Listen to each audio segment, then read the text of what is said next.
takeoverau on the screen. Yep. About a minute to go.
Good afternoon and welcome to Takeover TV's Sunday Footy. This is Mark Fine and I'm joined by Sergio Paradise and the man with more grand final experience and less premierships than anybody in the history of the game, Renee Kink. Good afternoon, fellas. Serge, how are you?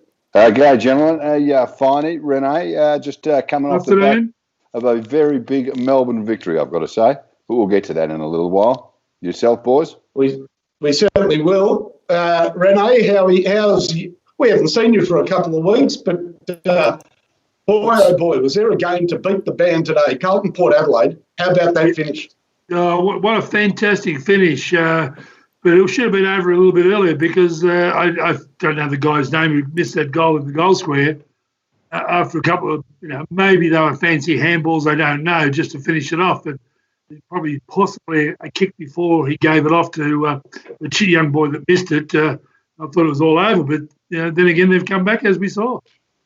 Yeah, you talk about that handball from Robbie Gray, but only 45 seconds before that, Carlton had a shot at goal and Zach Butters was able to mark it, what would have been a foot and a half from the goal line. So, Carlton have plenty of reasons to consider themselves unlucky. But then again, it all comes down to the end of the game. And Serge, did you see the reaction of Ken Hinkley and his fellow Port Adelaide coaches? Absolutely. And I was watching the game, and when I saw Robbie Gray take the mark, I said, he's in a tough angle and he's a long way out. But I tell you what, if there's a bloke who can put it through, it's Robbie Gray. And sure enough. And Kenny Hinkley, he looked 30 seconds before resigned to what was going to be a pretty, messy loss for Port. But he went absolutely nuts. It was like an underage footy coach who's one after the siren. It's fantastic. But Robbie Gray, what a superstar.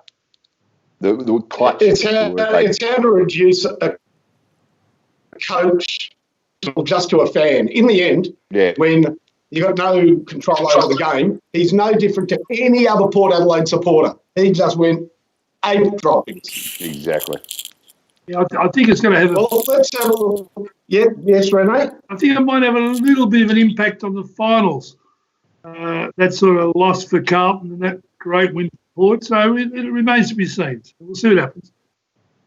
Let's have a look at the round of footy. Or first of all, of course, the changing face of life for an AFL footballer, because it's pretty clear now that with hubs set up in Queensland and what's going on here in Victoria, there's unlikely to be any more football in Victoria, including finals for the rest of the year, and these guys are not going to be coming back home anytime soon. Renee, what effect do you think that's going to have on the psyche and the morale of all these Victorian footballers? Does it set it up for the interstaters? Yeah, it's very interesting how it's all happened and how it's currently occurring, and it's just a little bit interesting to see who was it, some of those soft tissue injuries these Geelong players are getting, and they possibly could be being in too many bunkers and falling out or climbing out of bunkers while they're playing golf in between their football training, as I've sort of noted in my reading of what's going on with these hubs. But going forward, look, I think it's going to work out. I certainly don't want a grand final in Wangaratta, and I'd be very surprised if the grand final's not in Victoria at the MCG. You'd be surprised. Yeah, it has to be in Victoria, surely, the grand final going forward. Yeah, you have to look at do we really want the grand final in an empty MCG or in a full Optus Stadium or a half-full stadium in Sydney? I don't know. I'm still yet to be convinced that I'd still rather see it in front of a crowd. What do you reckon, Finey?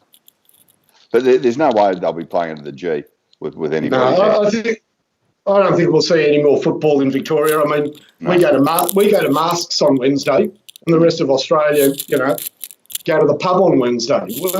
We are in a different world here in Victoria, and it's a world of hurt. Let's get on to the footy. Let's go all the way back to, and that was a very good win by Collingwood. I mean, this is a team with real premiership aspirations, and they always have a tough game against Geelong. I thought that was just about how to short circuit Geelong and play finals footy, Reno. They look very, very good, your Maggies. Yeah, look, I don't have a problem with playing against Geelong. A couple of times they've got hold of us when they shouldn't have, but I'm always very confident when we go out and play Geelong. We played very, very well. And exceptionally on Thursday night, it was terrific with Pendlebury and particularly De Goey doing so well. I'll be very surprised if he does 7 or 8 weeks because he ended up going out there with his fingers taped up. But maybe if we can get a couple of weeks rest out of him and get him right. But I don't see him missing that many games with that sort of injury. But with Pendlebury and the on-ballers who are really playing well, Treloar's another one, I think they're really on fire at the moment. And anyone they come up against going forward, well, we give a good account of ourselves, particularly West Coast next week. Serge, 5 out of 7 games, they've kept the opposition to under 40 points. Now, we know, of course, seasonally adjusted for shorter quarters, but it's still an amazing defensive effort, given that their best defender's not playing. Yeah, exactly. And, you're referring to the Collingwood-Geelong game as well. You mentioned De Goey, Rene. That was a dominant last quarter. But their defensive performance was just spectacular. You're right, Finey. Yeah, their back line is playing very well, even though Howe's out at the moment. And I did say Cripps today before. I think it was Crisp I was talking about. He's playing very well, coming off that half-back flank. Maynard's another one playing very well off the back line. So, if they can hold it together and keep building on it, and I think going forward, we'll give the top 4 or 5 a rattle for sure. Now, there's a lot of people 4-1 and with a game in hand. You Stringer into the mix. He's a huge loss for them. No Dylan Shield against the Bulldogs. People were suggesting, Bulldogs were red-hot favourites. And it played out that way. And it's funny, all it takes is 4 quarters of football. But, Serge, I reckon Essendon, even though they are 4-2 with a game in hand and certainly still in the mix, they look a mile off. And all of that after one game. Yeah, they did, didn't they? And even some of their, obviously missing Shield and Stringer was always going to hurt. But then some of their other sort of bright sparks, like McDonald, Tip and Woody, he struggled on the other night. And across the board, they just looked, whenever a team gets carved up by 7 or 8 goals, they always going to look slow. You go, gee, they look slow today. But the Bulldogs on the other side of the coin looked sharp and quick, and their young blokes all fired. And, I reckon it's a classic one of those games where the Bulldogs aren't as good as they appeared and Essendon aren't as bad as they appeared in that game. Remains to be seen. They do miss Shield around the backs. Yeah, I think Serge coming from It's funny you should say that. Rene, just quickly, funny you should say that because even though they scored 93 points, which is a big score in the modern game, and beat Essendon comfortably, I reckon the review for the Western Bulldogs will show a lot of missed opportunities. I reckon they're kicking inside 50, lacked a bit. They could have won by a lot more. Essendon were terrible until last 10 minutes they played all right, but until then they were horrible. And their forward line, I mean, look, Mick Hibbert, he came from North Melbourne. He's no forward. A young bloke, Ned Carl, made his debut. Not really much to show there. But speaking of debuts, Renee, how about the first piece of play for that kid, Cody Waitman? Yeah, what a great goal that was from the boundary line, an inside-out punt. It was just fantastic. And he just put his body in all night, gave himself every opportunity to get the ball. He did a great job. But look, I don't rate Essendon, never have from the time they beat Collingwood. I just think they're too small. They certainly need to get Danaher back. They need to get a couple of other bigger players. Certainly. Look, they've got no Danaher, no Stringer, no Shield, no Heppel, even James Stewart. And no Stewart, exactly. That's who I was looking for, Stewart. They need to certainly prop up some bigger players in the forward line.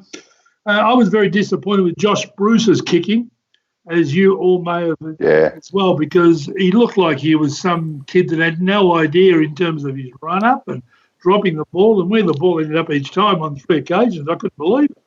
He shanked about 4 in a row, didn't he? Oh, it's just abysmal, for a guy who's been going all right with his goal kicking. Now, you mentioned Cody Waitman. I've watched him play a fair bit at schoolboy level the last 2 or 3 years, and he played the same way as he did the other night. And he's a small forward, a genuine small forward, and he's not much taller than like Caleb Daniel. But even at schoolboy level, he had a bit of an aerial game as part of his skill set. And the reason for that was he was playing as a small forward next to Max and Ben King, who rarely dropped one, so the ball didn't hit the ground too often. So he became more of an aerial small forward than a crumbing small forward. And you saw that the other night. That's the way he's going to keep playing his game. And he's one of those kids who play at schoolboy level. And you could tell this with his after-match interviews and what have you. He has a bit of charisma about him and a bit of rock star about him. And you don't see that too often these days with the kid coming straight out of school, slotting into the senior side. And he was really good the other night. It's just good to see a young bloke get out there and, as he said, this has been his dream since he was a kid, and he pulled it off. So good on him. It makes football exciting too when you see that. Yeah, exactly. We've got a great segue there. That's perfectly done. Dude, talk about a young kid with a bit of Hollywood about him that doesn't mind telling looking straight down the barrel of the camera and saying, not be too modest, too self-effusive. Well, now we're on to the game between the Giants and the Brisbane Lions. You see Isaac Rankin. I mean, there's a kid who is good, who knows his... Sorry, that's for the Gold Coast. We'll get to the Gold Coast later. Sorry, the one I'm talking about. He's at the Gold Coast, Rankin. The one I'm talking about is Cam Rayner. Did you see his decisive mark on the third quarter against GWS? I mean, talk about precocious young talent. We know we've got Rowell on the sidelines. We'll talk about Rankin shortly. But boy, oh boy, in a game that was there to be won, how about Cam Rayner? He has, again, he's got that touch of magic and mystique about him, Rayner. Has done for a while. Haven't seen it as much lately. But, yeah, you were dead right. Yesterday he was absolutely phenomenal. He pops up when you don't expect him to, doesn't he?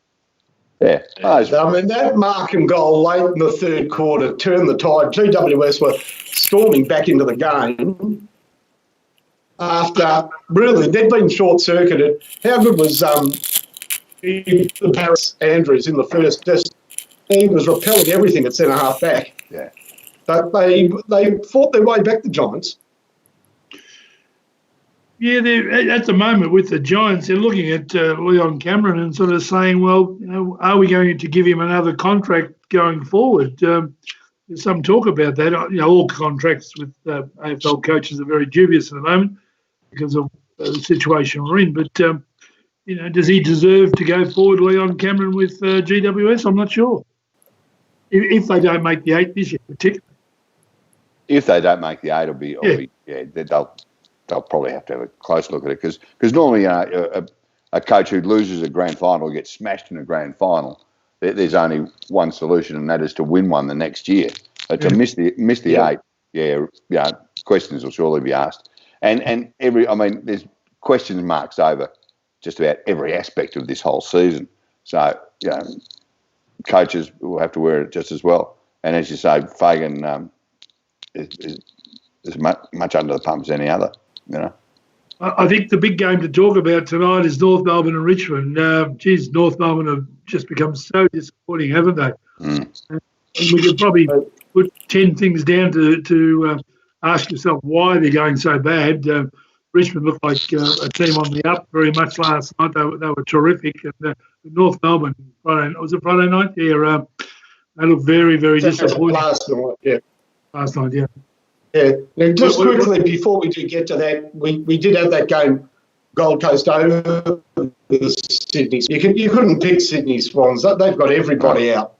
It's incredible, really, how many players they are without, losing Heaney for the season, Kennedy now for the main part of it. No Franklin, no Reid. Their ruckman are obviously Naismith doing his knee again, very sad.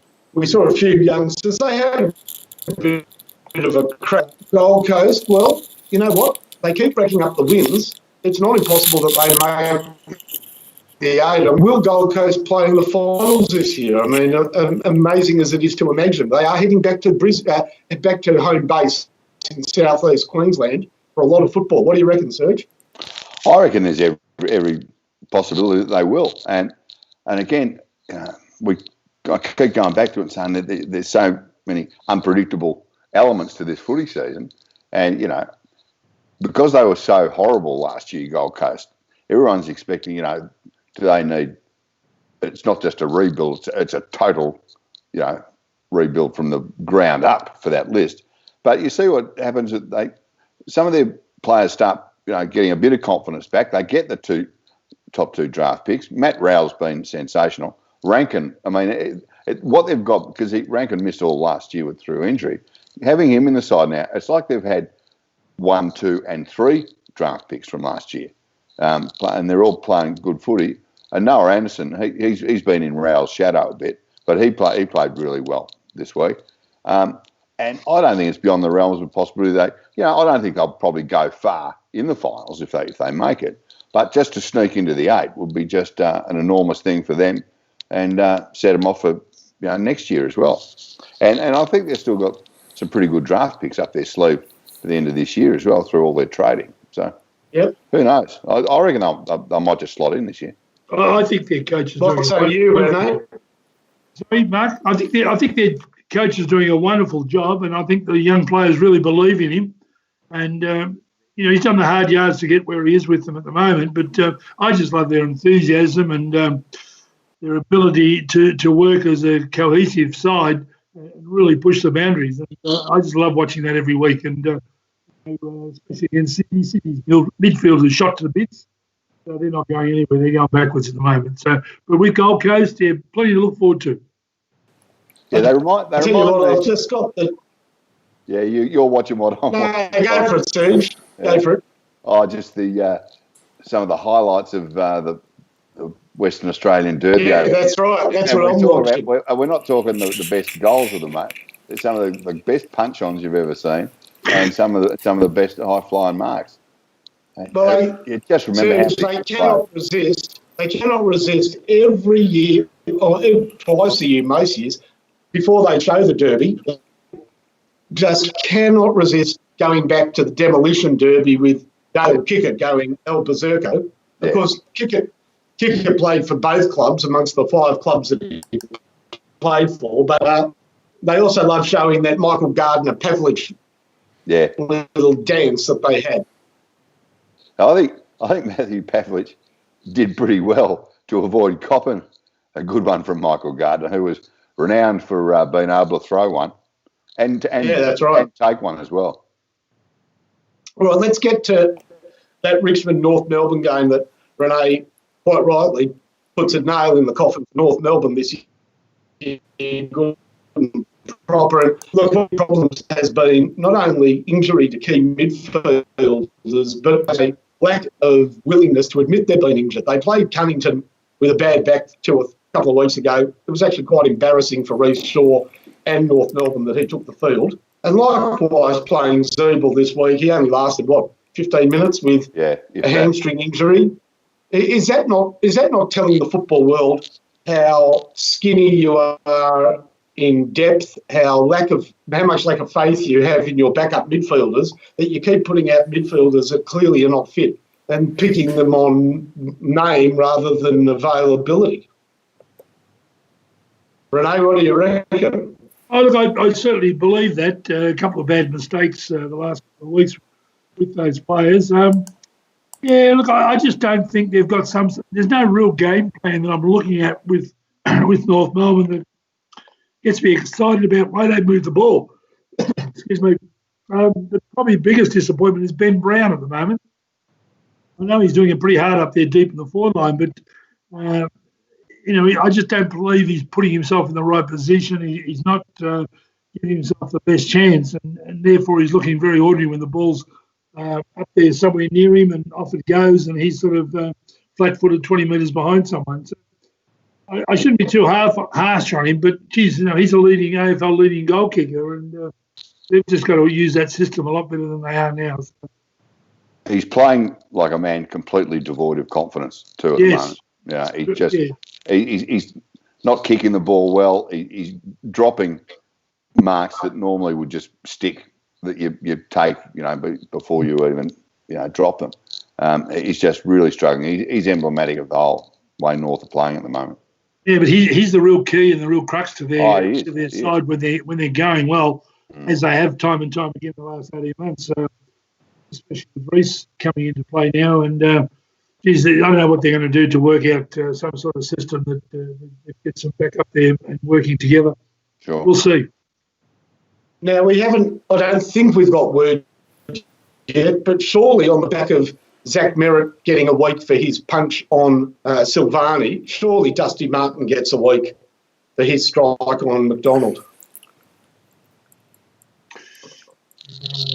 I didn't see it, Viney. Yeah, I didn't see it either. There was only just a little bit of footage of it, but it was off the ball. Didn't like the tag he was getting from McDonald, and to use an old wrestling term, if you remember, do you remember the old World Championship Wrestling? Oh, yeah. We sent him to the soul. He gave him one right in the guts, right in the old breadbasket. So, he might be in a bit of trouble. I tell you what, just before we get on to today's, I've got to mention, they were continuing showing some preview for the Derby. Yeah. And one player bobbed up. Now, if there was ever a troublemaker in football for a game, it was this bloke, because not only showed him barreling Daniel Kerr over, then walking up to West Coast supporters in the crowd and giving them an absolute serve. See if you know what I'm talking about. Not only was he a troublemaker in a derby, but he was also a leading light of trouble in showdown. And remember the old showdown at the Ramsgate Hotel after the game? Yeah.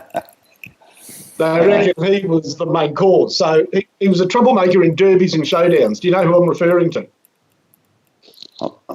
You've lost me, Mark. I'm not sure.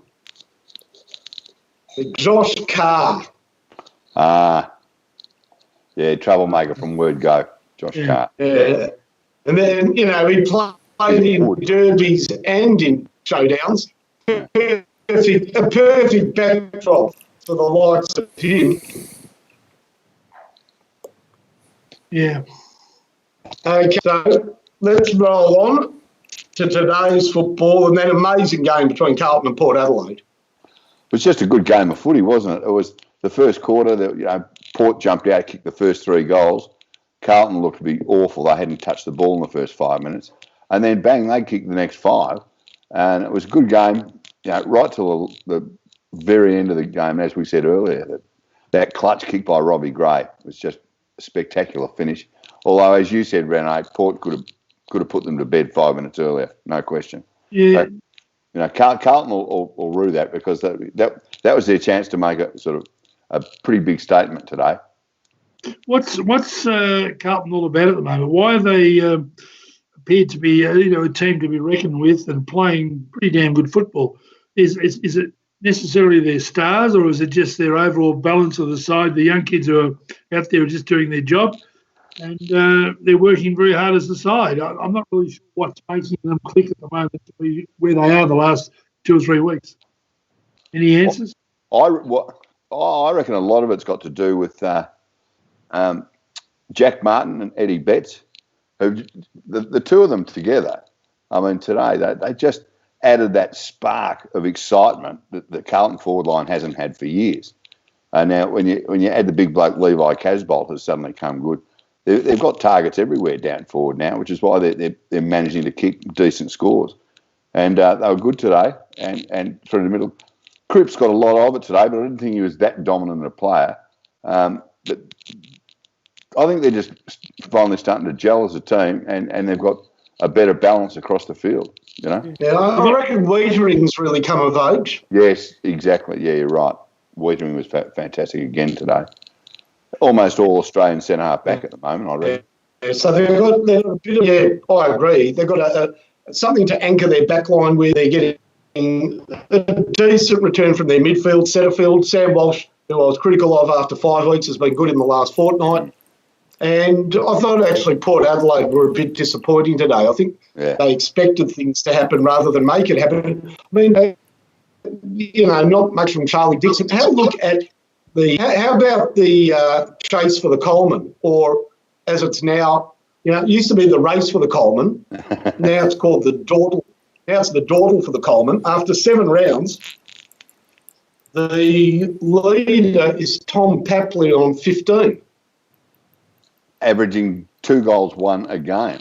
Imagine that. Tony Lockett could make his debut next week and hit the front in 1 week. If we had a time machine. He'd still win. Still win by 60 goals. Yeah. But why haven't we got goal kickers? Yeah, it's quite amazing. So 3 or 4 is a bag these days. Oh, you bet it is. Yeah. All right, well, let's talk about a bag in the last game, because I tell you what, it's been a long time coming, but 2 weeks in a row, a nice return out of Wiedemann. That's not the big story. The big story is the best player in the AFL at the moment wears number 5 for Melbourne. I mean, I thought he had a very good year last year and a disappointing year for Melbourne. Yep. He really came of age. He's strutting his stuff. Every time he gets the ball, something happens. There was a goal today by the Demons. Brayshaw gets the ball, does well under pressure to spot up Bailey Fritsch, who does very well to kick it across to Petrarca. But what Petrarca does next is extraordinary. He's on his left, which he loves, and he delivers a pass to Wiedemann in the goal square that requires self-belief, ability, champion qualities all rolled into one. Only the great players do that, Serge. He was absolutely spectacular today. I mean, I just mentioned how Ben Brown's playing like a bloke completely devoid of confidence. Petrarca's playing like a bloke who believes he can do anything out there, and he's proving it at the moment. Now, you're going to come a cropper sometimes, and not everything's going to work, but just about everything you tried today worked. That pass you just mentioned, Finey, was one of those ones, I reckon, if you're at the ground and you saw it at ground level, you'd think it was weighted it nicely so much that it travelled at precisely the right height off the ground to clear the Hawthorn player and absolutely hit Wiedemann lace out. It was just a spectacular play. It was like a magnificent tee shot that has to get around some trees. Yeah. The great thing about Petrarca, we've been waiting for him, because as you know, we go back the last 3 years and we've been waiting and we weren't sure, but it's just terrific to see the man. He's obviously worked really hard on his football, and he's really starting to take control of his game and what he can do and what he can't do, and I just love it. I love his. Yeah. And the other thing, guys, we're coming to the end of the program. Yeah. Sorry, very, very quickly, Bill Waterston has sent us through an an SMS, and he's asked, are we ever going to see a 100 goal in a season goal kicker again? And I mean, I'll quickly go. In fact, I'll go last. Renee, are we going to see 100 goals in a season? No, not the way the game is currently, and I don't ever see it happening ever again. No. Serge? I tend to agree with Renee, but I'll say probably. I'll sit on the fence a bit. I'll say probably not. The odds are against it, but I really hope that we do. I hope that the game changes. It seems to change every year or two. Maybe it'll change back to it not be uncommon to have 25 goals and beat 23 in a game. I mean, it's hard to imagine that happening today, but maybe again we will see a superstar full forward who can kick 100 in a season. I remain in hope, but I'm a bit pessimistic about it, I've got to say. Well, I say yes, we will. And that 100 goals in a season, I think, will come from Essendon. What player? The entire team. Wasn't the kick 5 goals in the 1990 grand final for Essendon? Well, the answer was Essendon. Yeah. Yeah, but we ain't seeing a player do it. I'm not 100% sure we're going to see every team do it. No. I mean, don't worry. There's 17-game season. There's a chance that have a look at Sydney. They're not a certainty to kick 100 goals this year. And isn't that just an astounding statement to make, even though it's true? Correct. It's just the last team. Here's an interesting one. University back in the struggled terribly, and in their last year or second last year, yet they had the man who won the Coleman Medal, if there was a Coleman Medal. His name was Roy Park. He kicked 50 goals, was the highest goal kicker after the home and away season, and he also played Test cricket for Australia. So we might leave it on that University champion. Very quickly, one-word answer. Serge, who's going to win in the Derby? West Coast. And West Coast for me too. That was 2 words. West Coast for me, Mark. Yeah, you've got to get West Coast down to one word. Eagles.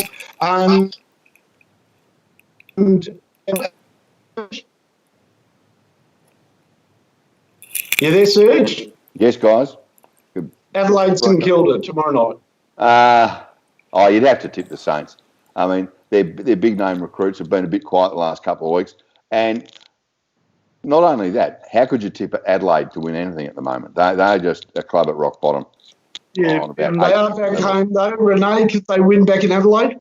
Yeah, look, I believe that St Kilda should win, but Adelaide just need to do something just for the general public and being over there for sure.